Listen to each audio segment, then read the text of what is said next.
Selamat datang kembali di seri Quality Management. Sekarang kita masuk ke klausul 6 atau klausul planning. Dan kali ini kita bahas klausul 6.1, Action to address risk and opportunities, atau kalau bahasa Indonesianya kira-kira tindakan untuk menangani resiko dan peluang. Sebenarnya persyaratan di klausul ini simple. Kita diharuskan buat menangani resiko dan peluang, atau juga bisa dibilang harus melakukan risk analysis. Cuman masalahnya gimana caranya? Karena ISO 9001 ini nggak menetapkan metode yang baku. Jadi setiap perusahaan bebas buat pakai metode apa aja. Tapi kadang-kadang justru karena bebas kita jadi bingung pakai metode yang mana. Sebenarnya ada referensi buat milih metode risk analysis. Jadi kita bisa pakai referensi dari ISO IEC 31010. Di sana banyak metode yang bisa kita baca dan kita pilih buat diterapkan di perusahaan kita. Cuman kadang-kadang kita juga akan males baca ya. Jadi ya udah ikuti cara kita ini aja. Di sini kita bagi pengelolaan risiko jadi 3 level. Pertama itu level company. Jadi ini risk analysis buat risiko yang bisa menghambat pencapaian tujuan perusahaan atau simpelnya menghambat visi misi perusahaan. Metodenya kita bisa pakai SWOT analysis. Jadi sebelumnya kita kan udah identifikasi isu internal dan eksternal pakai SWOT analysis. Nah, opportunity dan threat-nya itu bisa kita bilang adalah resiko dan peluangnya. Kalau lupa, cek lagi video tentang klausul 4.1. Terus cara penanganannya ya kita buat program atau action plan. Sesimpel itu. Jangan lupa action plan ini harus dimonitor sama direview pelaksanaannya, efektif atau enggak. Nah, ini bisa dilakukan waktu pembahasan manajemen review. Kedua, level bisnis proses. Sebelumnya juga kita kan udah bikin turtle diagram buat masing-masing proses. Nah, tambahin resiko yang bisa bikin KPI-nya nggak tercapai.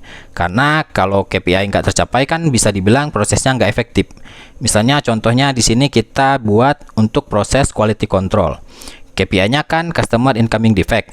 Nah, resiko yang bisa bikin ini nggak tercapai misalnya perubahan 4M yang tiba-tiba atau nggak ada laporan 4M. Terus juga karena hasil tes NG atau karena nggak ada kalibrasi dan lain-lain. Nah, resiko ini kita masukin ke dalam turtle diagram. Cara dapat potensi resiko ini bisa kita pakai metode brainstorming atau diskusi buat ngumpulin ide. Nah, penanganannya gimana? Ya kita bikin standarisasi proses. Misalnya kita bikin prosedur, WI, dan lain-lain. Terakhir di level manufaktur. Nah, kalau ini metodenya tergantung kita di industri apa. Misalnya kalau di industri otomotif kita bisa pakai FMEA. Kalau makanan kita bisa pakai HACCP. Atau mungkin untuk yang lebih general kita bisa pakai FTA atau fault tree analysis. Itu bebas kalau ini. Tergantung industrinya industri apa. Cuman karena kita sedang bicara industri otomotif nanti kita pakai FMEA. Nah, buat FMEA ini kita akan bahas di video khusus nantinya gimana caranya kita bikin FMEA. Nah, itu tadi persyaratan ISO 9001. Sekarang buat persyaratan IATF. Jadi di IATF ini kita harus masukin problem quality yang sumbernya itu dari history product recall, dari hasil audit produk, field return, repair, complaint, scrap, dan rework. Masukinnya kemana? Masukin aja ke potensi problem di FMEA. Nah, nanti ini kita bahas lebih detail ya tentang ini di video FMEA. Terus juga ada potensi lain dari cyber attack. Ini juga akan kita bahas di video lain terkait contingency plan. Nah, kalau kita bikin FMEA, otomatis persyaratan klausul IATF tentang preventive action ini di klausul 6122 ini juga aman. Jadi kita nggak perlu khawatir.